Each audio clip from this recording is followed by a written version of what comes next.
يا أيها الذين آمنوا قوا أنفسكم وأهليكم نارا وقودها الناس والحجارة عليها ملائكة غلاظ شداد لا يعصون الله ما أمرهم ويفعلون ما يؤمرون۔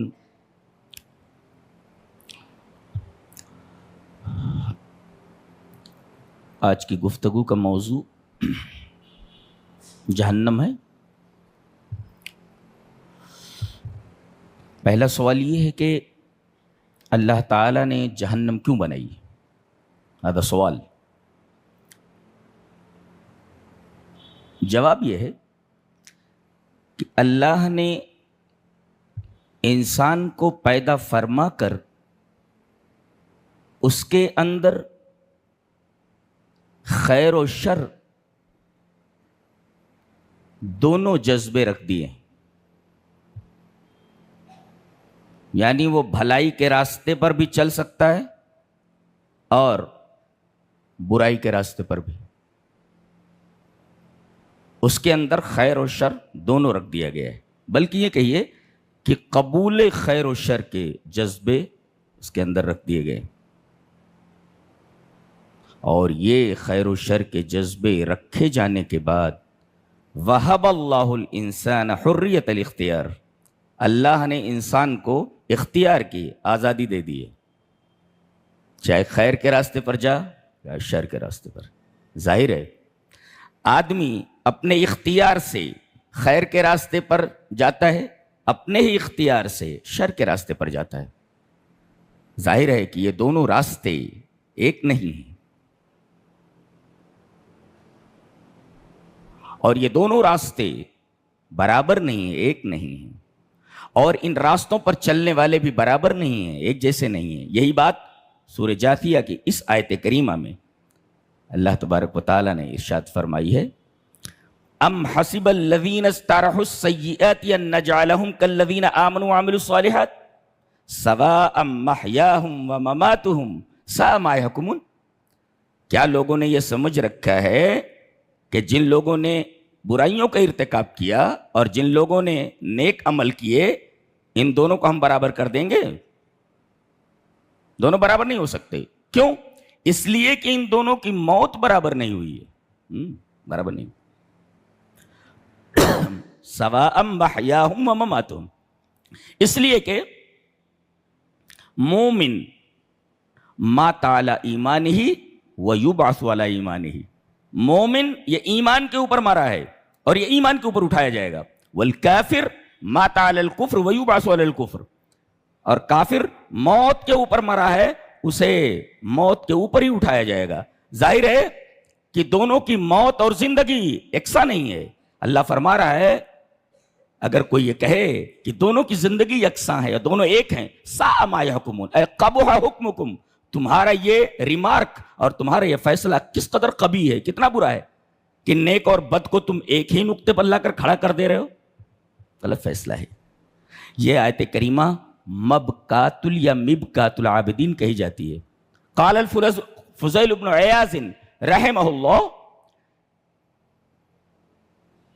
کان الفضیل بن عیاض رحمہ اللہ اذا قرأ هذه الآیہ یقول فی نفسہ لیت شعری فی ای الفریقین انت فماذا یقول امثالنا۔ کہتے ہیں یہ آیت کریمہ یہ عبادت گزاروں کو رلا دینے والی ہے۔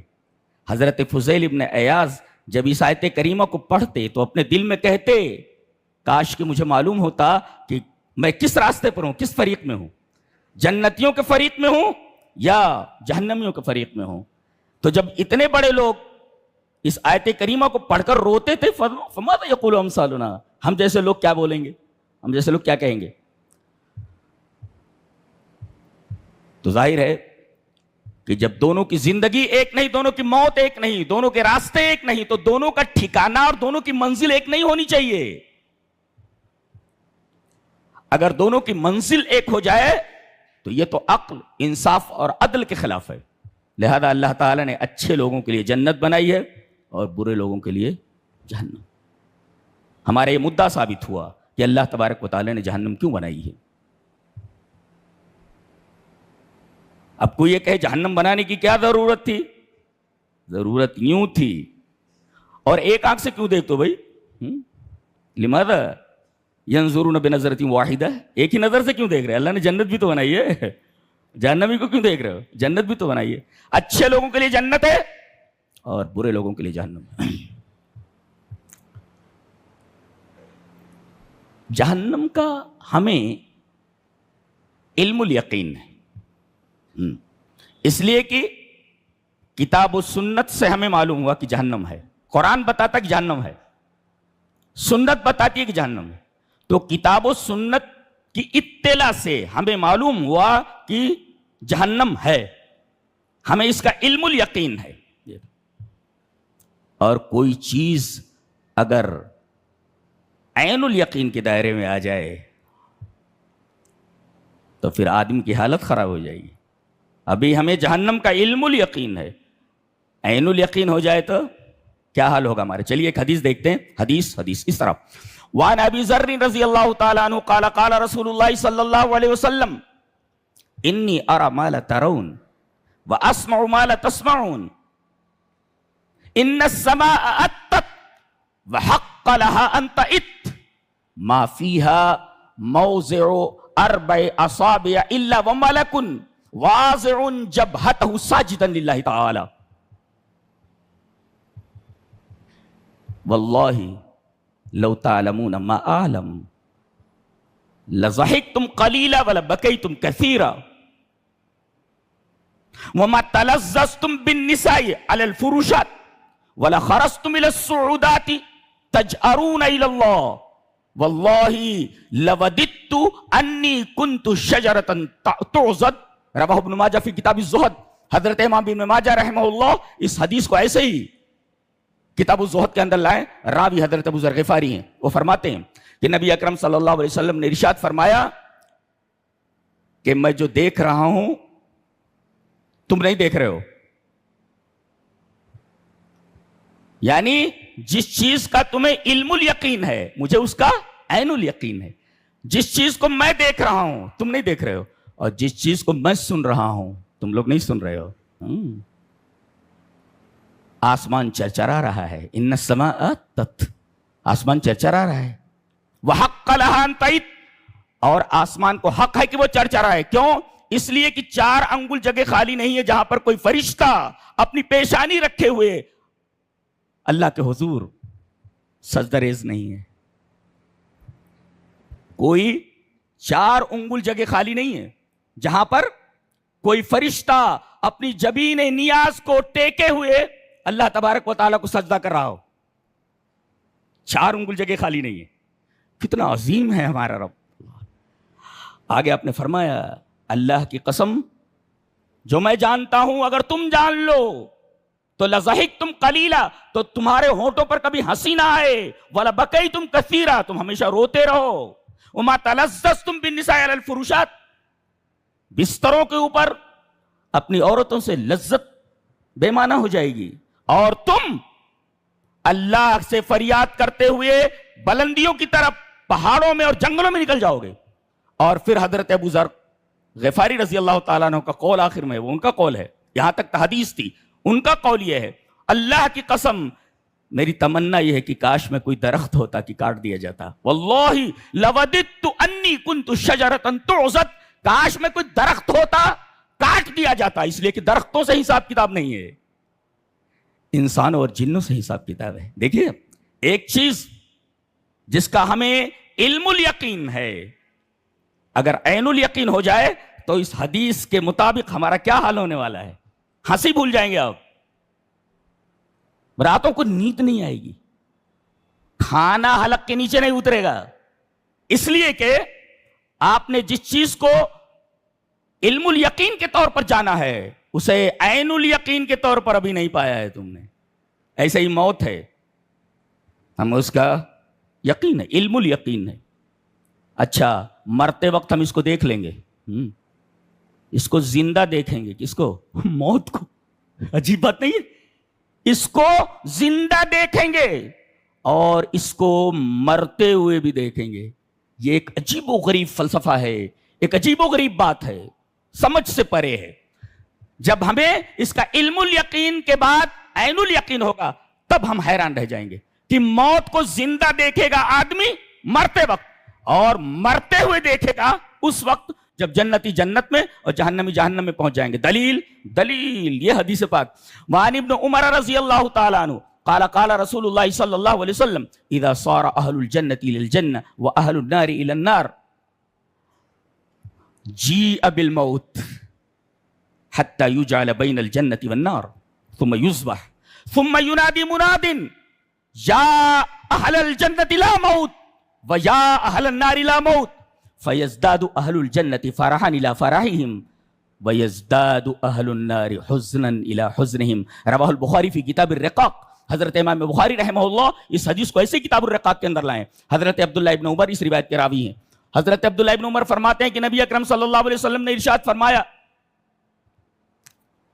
کہ جب جنتی جنت میں پہنچ جائیں گے اور جہنمی جہنم میں پہنچ جائیں گے تو اللہ فرمائے گا انہیں آواز دو کہ جنتی جنت کے بالا خانوں پر آ جائیں اور جہنمی جہنم کے کناروں پر آ جائیں۔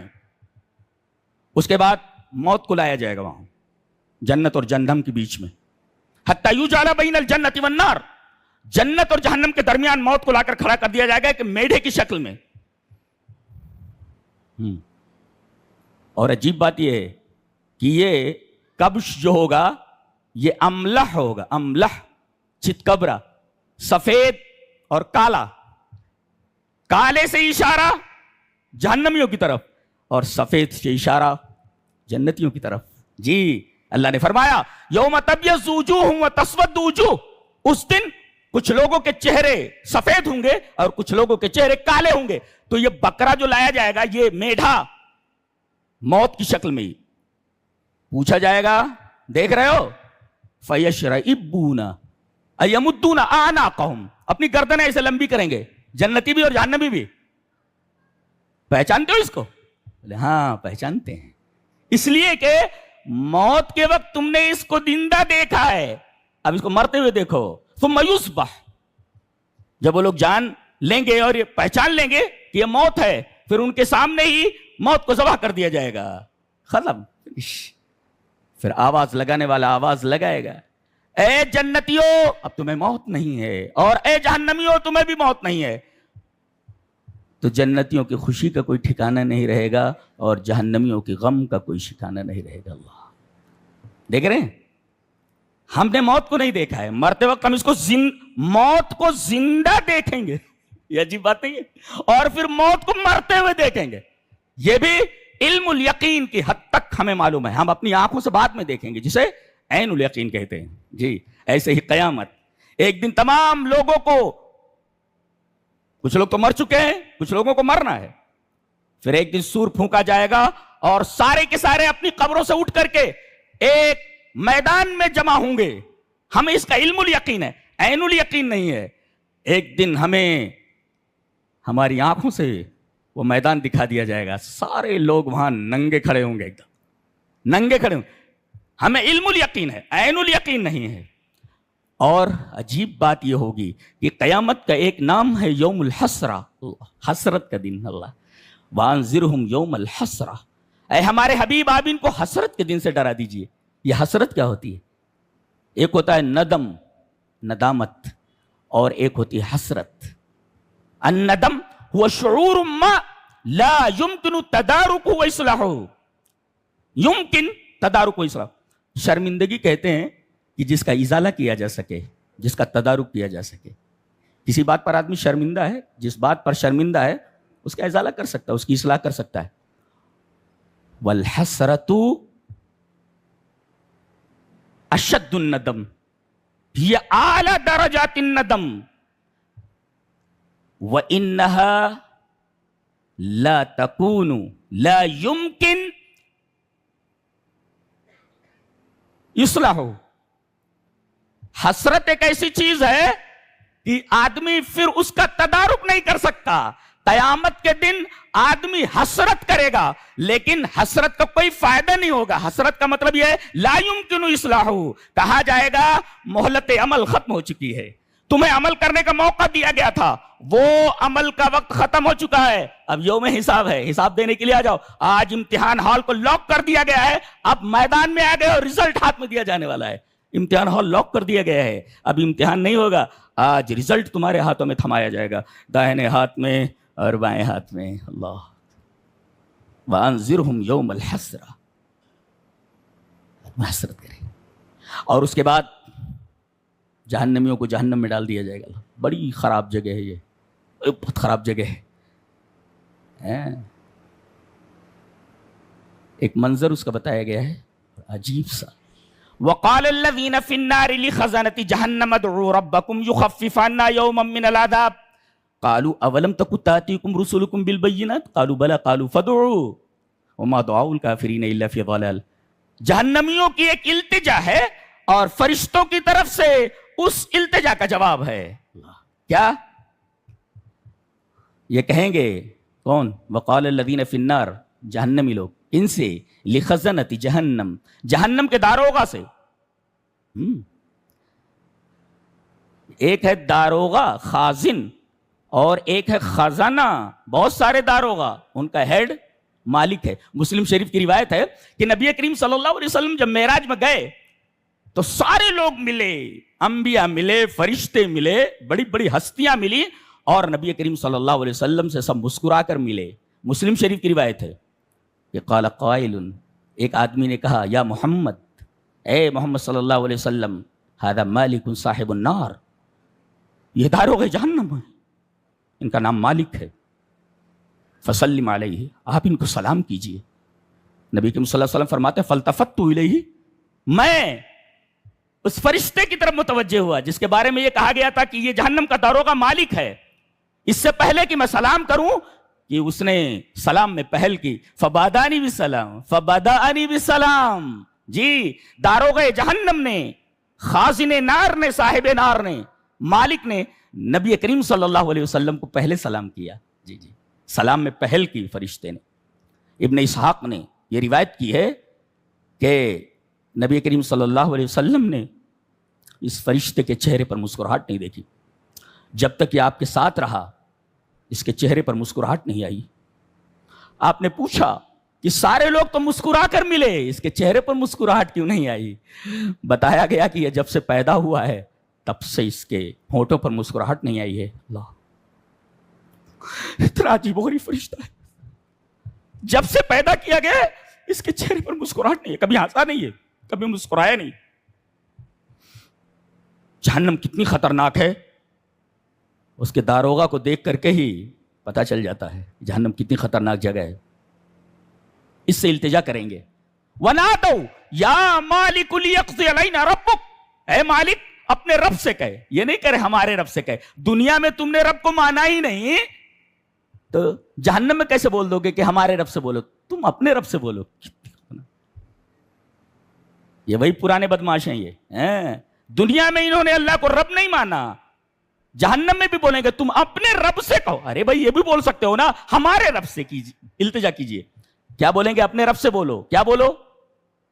کہ ہمیں موت دے دے، لیقضی علینا ربک، تمہارا رب، تیرا رب ہمیں موت دے دے۔ قال انکم ماکثون، یہاں موت نہیں آتی، یہاں موت نہیں آتی، یہاں موت نہیں آئی، موت تو ذبح کر دی گئی ہے، موت کیسے آئے گی تمہیں؟ پھر یہ جہنم کے دیگر داروغاؤں کی طرف رخ کریں گے اور ان سے ریکویسٹ کریں گے، وہ بات بتائے گی۔ وقال الذین فی النار لخزنۃ جہنم ادعوا ربکم، وہاں بھی یہی کہیں گے، دوسرے جو داروغے ہیں ان سے کہیں گے پھر اپنے رب سے دعا کرو ہمارے لیے۔ کیا دعا کرو؟ یخفف عنا یوما من العذاب، پہلے کہیں گے جہنم سے نکال دے، بولے نہیں نہیں نہیں، جہنم سے تو نکالے نہیں جاؤ گے، کہیں گے عذاب ہلکا کر دیا جائے۔ اللہ، بولے نہیں نہیں، عذاب بھی ہلکا نہیں ہوگا۔ کہا کہ کم سے کم ایک دن عذاب کو، یخفف عنا یومن، یومن، ایک دن عذاب ہلکا کر دیا جائے۔ لا لا لا لا، ایک دن بھی جہنم کا عذاب ہلکا نہیں کیا جائے گا۔ ریکویسٹ کی جا رہی ہے جہنم سے نکال دیا جائے، لا نہیں نکل سکتے، جہنم کا عذاب ہلکا کر دیا جائے، لا ہلکا نہیں ہوتا، ایک دن ہلکا کر دیا جائے، ان یومن، لا ایک دن بھی ہلکا نہیں ہوگا۔ اور پھر پوچھیں گے وہ لوگ قالو اولم تکن تاتیکم رسولکم بالبینات، سمجھانے والے نہیں آئے تھے کیا رسول؟ قالو بلا، آئے تھے اللہ، قالو بلا قالو فدو، آئے تھے نا، تم ہی دعا کر لو۔ کتنی ذلت کی بات ہے، فرشتے کہیں گے ہم تو دعا کرنے والے نہیں، تم خود دعا کر لو، تم خود اپنے رب سے دعا کر لو۔ جہنم کے داروغہ مالک سے ریکویسٹ کی گئی، اس نے ڈانٹ دیا، قال انکم ماکثون۔ دوسرے داروغاؤں سے التجا کی گئی کہ جہنم سے نکال دیا جائے، نہیں نکالے جاؤ گے، عذاب ہلکا کر دیا جائے، نہیں کیا جائے گا، ایک دن جہنم کا عذاب ہلکا کر دیا جائے، نہیں کیا جائے گا۔ تو اپنے رب سے دعا کرو، رب سے۔ بولے ہم تو نہیں کرتے، تم ہی کر لو۔ قالوا فدعوا، تم کر لو آج۔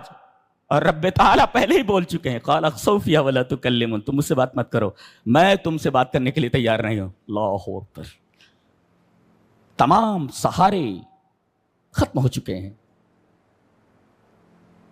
جسمانی عذاب تو صحیح رہے ہیں، یہ ذلت کا عذاب، ذہن کا عذاب ساتھ ساتھ ہے، یعنی حسی عذاب کے ساتھ معنوی عذاب بھی دیا جا رہا ہے ان کو۔ اللہ کتنے ذلیل ہو رہے ہیں آج، جو اقتدار کے پیچھے حلال و حرام کی تمیز نہیں کر رہے، جو دنیا کمانے کے چکر میں انہوں نے حلال و حرام کی تمیز کو بھلا دیا ہے۔ یاد کریں اس منظر کو، جہاں کوئی پرسان حال نہیں ہوگا، کوئی پرسان حال نہیں ہوگا تمہارا، کوئی پرسان حال، تم ہی دعا کر لو بولتے ہیں۔ اور یہ کیسے دعا کریں گے؟ اس لیے کہ رب تعالیٰ کہہ چکے ہیں، قال اخسؤ فیہا ولا تکلمون، ڈونٹ ٹاک ٹو می، مجھ سے بات مت کرو، میں تم سے بات کرنے کے لیے تیار نہیں ہوں۔ اللہ، کوئی بات کرنے کے لیے تیار نہیں، کوئی پرسان حال نہیں۔ یہ کتنی دکھ بھری کہانی ہے جہنمیوں کی، کتنا عجیب و غریب قصہ ہے یہ، کتنی عجیب و غریب حقیقت ہے یہ۔ اللہ، جہنم کا عذاب کیسا ہے؟ اس کا مرکزی عذاب آگ ہے، سانپ ہیں، بچھو ہیں، ٹھنڈک کا عذاب ہے، لیکن اس کا مرکزی عذاب آگ ہے۔ جی جی، آدمی کو معمولی پریس کا چٹکا لگ جائے تو کئی دنوں تک جلن محسوس ہوتی رہتی ہے۔ آدمی کو ایسی آگ میں ڈال دیا جائے جو دنیا کی آگ سے بدرجہ گرم ہے، آدمی کا کیا حال ہوگا؟ اس آدمی کا کیا حال ہونے والا ہے؟ آگ کیسی ہے ذرا دیکھتے ہیں۔ ان الذين كفروا بآياتنا سوف نصليهم نارا كلما نضجت جلودهم بدلناهم جلودا غيرها ليذوقوا العذاب۔ اللہ اکبر، جنہوں نے ہماری آیتوں کی تکذیب کی، ہماری آیتوں کا انکار کیا، ہم انہیں جہنم میں ڈالنے والے ہیں، نصلیہم نارا، انہیں ہم جہنم میں داخل کرنے والے ہیں۔ اور کلما نضجت جلودہم، جب ان کی کھال پک کر گر جائے گی تو ہم اس کھال کے اوپر دوسری کھال چڑھا دیں گے۔ اللہ اکبر، ہے تو کتاب ہدایت، لیکن عجیب و غریب بات کہی گئی ہے۔ یہ تھائی لینڈ کے چیانگ مائی یونیورسٹی کے پروفیسر ہیں، تیگاتا تیجاشان، بہت بڑا پروفیسر ہے۔ اس نے پین ریسپٹرز، جو درد کے آخذیں ہیں، کہ درد کو ریسیو کون کرتا ہے، پین کو ریسیو کون کرتا ہے۔ عام طور پر یہ سمجھا جاتا ہے، پہلے سمجھا جاتا تھا کہ درد کو ریسیو کرنے والی چیز دماغ ہے، جی دماغ ریسیو کرتا ہے۔ یہاں کہا گیا دماغ ریسیو نہیں کرتا، بلکہ جلد ریسیو کرتی ہے پین کو، اس لیے کہ جلد کی 3 لیئرز ہیں، 3 تہیں ہیں۔ اگر ایک تہ جل جائے تو سوئی چبھائیے درد محسوس ہوگا، 2 تہیں جل جائیں سوئی چبھائیے درد محسوس ہوگا، مگر تینوں تہیں جلد کی اگر جل جائیں سوئی چبھائیے تو درد محسوس نہیں ہوگا۔ اس کا مطلب یہ ہوا کہ پین کو جو ریسپٹرز ہیں وہ یہ جلد ہے، جلد۔ ان الجلد ہوا موطن الاحساس، احساس کی جگہ یہ جلد ہے، اور جلد جب پک جائے گی تو درد محسوس نہیں ہوگا نا۔ تو اب اللہ فرماتا ہے کہ جیسے ہی جلد پک جائے گی، تینوں جلد کے لیئرز ختم ہو جائیں گے، تو ہم دوبارہ ان کو چمڑا دوسرا ان کے بدن کے اوپر ڈال دیں گے۔ نزج کا مطلب ہوتا پک جانا، پک کر کے کھال گر جائے۔ ہے تو ہدایت کی کتاب، لیکن دیکھیے اشارہ اسکن گریفٹنگ جیسے میڈیکل پروسیجر کی طرف اشارہ کر دیا گیا ہے کہ جلے ہوئے حصے کے اوپر نئی کھال اگائی جا سکتی ہے۔ اسکن گریفٹنگ کی طرف اشارہ ہے، یہ ہے سائنس قرآن حکیم کی، بتا رہا ہے جہنم کا حال. لیکن بٹوین دا لائنز اشارہ کر دیا اس نے اسکن گریفٹنگ کی طرف, جو ایک میڈیکل پروسیجر ہے کہ جلی ہوئی کھال پر دوبارہ کھال اگائی جا سکتی ہے. کھال نکل جائے تو اس کے اوپر دوبارہ کھال اگائی جا سکتی ہے. It is skin گریفٹنگ. جی ایک میڈیکل پروسیجر ہے. ان الذین کفروا بآیاتنا سوف نصلیہم نارا. تو یہ درد کے آخذوں پر تحقیق کر رہے تھے, کافی عرصے سے ریسرچ کر رہے تھے. یہ پروفیسر تیگا تات جو Thailand Chiang Mai university کے یہ ڈپارٹمنٹ آف ایناٹومی کے پروفیسر تھے یہ. تو ان کے سامنے جب یہ آیت آئی, اللہ اکبر, کہتے برسوں کی تحقیق کا نتیجہ یہاں ہے کہ درد کو دماغ ریسیو نہیں کرتا, درد کو جلد ریسیو کرتی ہے, جسے قرآن میں بیان کیا گیا ہے. اور انہوں نے ریاض میں طبی جو کانفرنس ہوئی 8ویں, جس کا عنوان تھا قرآن و سنت میں سائنسی پیشین گوئیاں, اس کانفرنس میں شرکت کر کے انہوں نے اعلان لا الہ الا اللہ محمد رسول اللہ پڑھ لیا. ایک آیت نے اس پروفیسر کی, اس سائنٹسٹ کی زندگی بدل دی. یہ آیت ہے ان الذین کفروا بآیاتنا سوف نصلیہم نارا کلما نضجت جلودہم بدلناہم جلودا غیرہا لیذوقوا العذاب. اللہ اکبر, کتنا خوفناک عذاب ہے. دیکھیے مشہور مفسر کتاب و تفسیر القرآن کے اندر ابن ابی زمانین نے لکھا ہے, وان قتادہ ان ابا موسیٰ الاشعری رضی اللہ تعالیٰ عنہ قال انہو یسلط علی اہل النار البکاء فلو ترسل السفن فی اعینہم لجرت. کتنا بات. حضرت قتادہ فرماتے ہیں کہ حضرت ابو موسیٰ اشعری رضی اللہ تعالیٰ عنہ نے فرمایا کہ ان کے اوپر رونا مسلط کیا جائے گا, جہنمیوں کے اوپر خوب روئیں گے, اتنا روئیں گے کہ اگر ان کی آنکھوں میں کشتیاں چلا دی جائیں تو کشتیاں چلنے لگے ہیں. اللہ, اس سے پہلے کہ ہم اس مرحلے سے دوچار ہوں اپنی حالات درست کر لیں. اچھا ہے, ہمیں ابھی علم الیقین ہے, عین الیقین سے پہلے ہمیں چاہیے کہ ہم اپنے حالات درست کر لیں. اور ہمارا رب اب بھی بات کرنے کے لیے تیار ہے. قال ابن القیم اللہ یسترنا ثم ینادینا ثم یغفر لنا ثم یحبنا ثم یبدل ذنوبنا الی حسنات. اللہ اکبر. اللہ ہمارے گناہوں کو ڈھک دیتا ہے, ہمارے گناہوں کو ڈھک دیتا ہے, پھر آواز دیتا ہے آؤ معافی مانگ لو میں تمہیں بخش دیتا ہوں. ثم ینادینا, ہمارے گناہوں کو چھپاتا ہے, ڈھک دیتا ہے, پھر آواز لگاتا ہے آؤ مجھ سے معافی مانگو, توبہ کرو, میں تمہیں بخش دیتا ہوں. بخشنے کے بعد ثم یحبنا, محبت کرتا ہے ہم سے اللہ. ثم یبدل ذنوبنا الی حسنات, پھر ہمارے گناہوں کو نیکیوں سے بدل دیتا ہے. کتنا کریم ہے وہ. اللہ اکبر. ایسا رب کریم پا کر اگر ہم اس کی کریمی سے دنیا میں فائدہ نہ اٹھائیں اور اپنے آپ کو جنت کا مستحق نہ بنا لیں, جنت والا نہ بنا لیں اور جہنم سے اپنے آپ کو نہ چھڑا لیں, تو ہم سے زیادہ بدنصیب اور بدبخت قوم دنیا میں کون ہو سکتی ہے؟